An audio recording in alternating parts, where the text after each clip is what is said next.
اب کہتے ہیں کہ اسلام سائنس کا مقابلہ نہیں کر سکتا، مسلمان جو ہے نا وہ اس میں پیچھے ہیں۔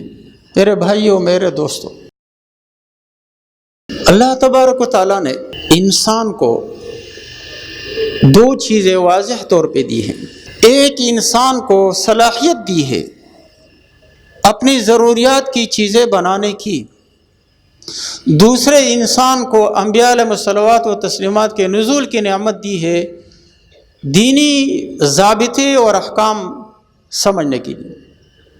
چونکہ شریعت ہم سمجھ نہیں سکتے ہیں اپنی عقل سے، ہم نہیں سمجھ سکتے ہیں کہ دنیا کا کوئی عقل مند ترین آدمی یہ ثابت کر سکے کہ دن اور رات میں 5 نمازیں فرض ہے، جب تک کہ کوئی نبی نہیں بتائے گا۔ ہم نہیں بتا سکتے اپنی عقل سے کہ رمضان کی پہلی تاریخ سے آخری تاریخ تک روزے فرض ہے اور شوال کی پہلی تاریخ میں روزہ رکھنا حرام ہے، یہ ہم عقل سے نہیں بتا سکتے۔ تو جو چیزیں ایسی ہیں، جو مادی چیزیں ہیں، جو ہماری ضروریاتی زندگی سے وابستہ ہے، اس کے لیے اللہ تبارک و تعالیٰ نے ہمیں سمجھ بوجھ دی ہے۔ ہم بود و باش کی چیزیں اس کے مطابق بناتے ہیں، اور یہ صلاحیت اللہ نے روز اول جب کہ فرشتوں سے یہ مکالمہ چل رہا تھا کہ انسان کی تخلیق میں کیا حکمت ہو سکتی ہے، تو اللہ تبارک و تعالیٰ نے عملی طور پہ ان کو بتایا۔ وعلم آدم الاسماء کلہا، آدم علیہ السلام کو یہ چیزیں بتائی، یہ فلاں چیز ہے، یہ کلہڑی ہے، یہ دانتری ہے، یہ ہل ہے، یہ فلاں ہے، یہ فلاں ہے، یہ کس کام کے لیے ہے، بیل کس کام کا ہے، گھوڑا کس کام کا ہے، تلوار کس کام کا ہے، یہ چیزیں کس لیے ہے، فرشتوں کو نہیں پتہ۔ آدم علیہ السلام کو اللہ تبارک و تعالیٰ نے یہ سب چیزیں بتا دی، یہ فلاں چیز ہے، اس کا مقصد یہ ہے، یہ بیل ہے، ہل چلانے میں کام آتا ہے، بیل گاڑی میں کام آتا ہے، یہ گھوڑا ہے، اس کا مقصد یہ ہے، یہ خچر ہے، اس کا مقصد یہ ہے، یہ اونٹ ہے، اس کا مقصد یہ ہے، یہ فلاں ہے، یہ فلاں ہے، یہ سب چیزیں اللہ نے بتا، تاکہ وہ اپنی ضروریاتی زندگی کو، اپنی بود و باش کو بہتر طریقے سے گزار سکیں۔ حضرت آدم علیہ السلام سے حضرت نوح علیہ السلام کی طوفان تک تقریباً یہ 2000 سال کا عرصہ ہے۔ 2000 سال تک یہ زمانہ انسان کی طفولیت کا، بچپن کا زمانہ کہلاتا ہے۔ اس دوران کوئی ایسی شریعت بڑی نہیں آئی ہے۔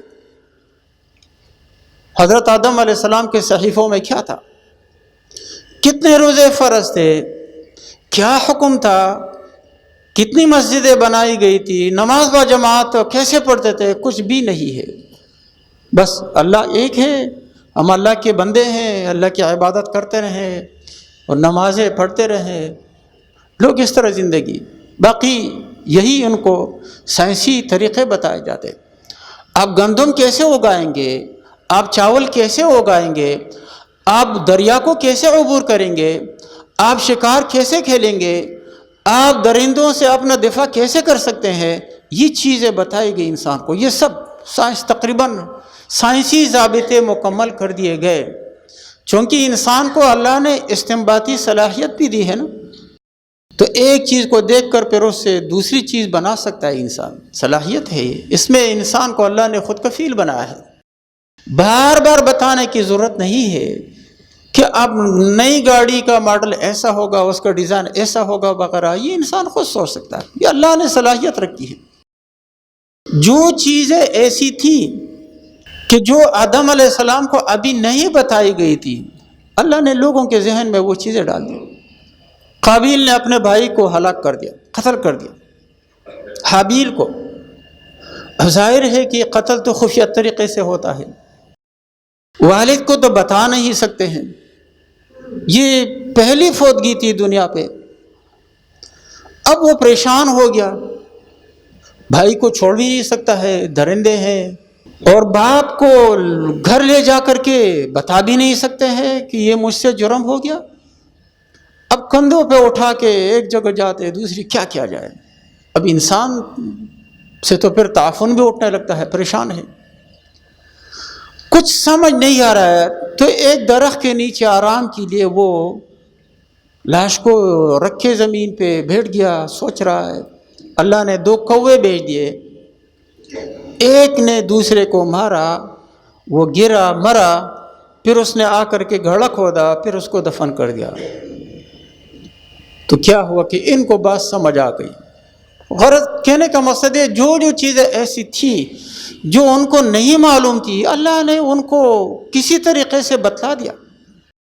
اس کے بعد طوفان آیا، نوح علیہ السلام کا یہ سب چیزیں ختم ہو گئی، لیکن وہ علوم جو ہے نوح علیہ السلام کی ساتھ کشتی میں جو لوگ سوار تھے ان کے سینوں میں وہ علوم موجود تھے۔ نوح علیہ السلام سے ابراہیم علیہ السلام تک تقریباً 1000 سال کا عرصہ ہے۔ اس 1000 سال میں دنیا میں وہ چیزیں بنائی گئی ہے کہ جن کے آج بھی آثار موجود ہے، عدن میں موجود ہے، حجر میں موجود ہے، دوسری دنیا میں آج سے آپ جاتے ہیں منجدڑ میں اور دوسرے علاقوں میں تقریباً 5 اور 5.5 ہزار سال قبل ایسی چیزیں موجود ہیں، انسانی یادگاریں موجود ہیں۔ کہنے کا مقصد یہ ہے کہ ہمارا جو زندگی کا اصل مقصد ہے وہ یہ ہے کہ ہم اللہ تبارک و تعالیٰ کی بندگی اختیار کریں۔ زیادہ توجہ ایک مسلمان کی اس پہ ہونی چاہیے۔ دنیا جتنی آدمی کے پاس ہے اس میں کوئی پابندی نہیں ہے، شریعت نے کوئی حد نہیں رکھی ہے۔ حد صرف یہ ہے آپ فلاں حد تک پہنچ گئے پھر آپ زکوٰۃ دیں گے، اس سے زیادہ پہنچے پھر آپ حج کریں گے، حج بھی 1 مرتبہ، اس کے بعد آپ کے پاس ہو قارون جتنا خزانہ ہے کوئی پابندی نہیں ہے۔ ساری دنیا کسی کے پاس ہے کوئی پابندی نہیں ہے۔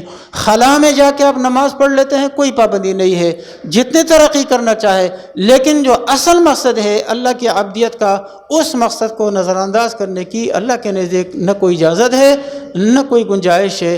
ہاں اعذار پیش آ جائے، عذر کے مطابق جتنا انسان سے ہو سکے تو انسان اپنی استطاعت کے مطابق اس مقصد کو سر انجام دیتا رہے۔ اللہ تبارک و تعالیٰ سمجھنے کے عمل کرنے کی توفیق عطا فرمائے۔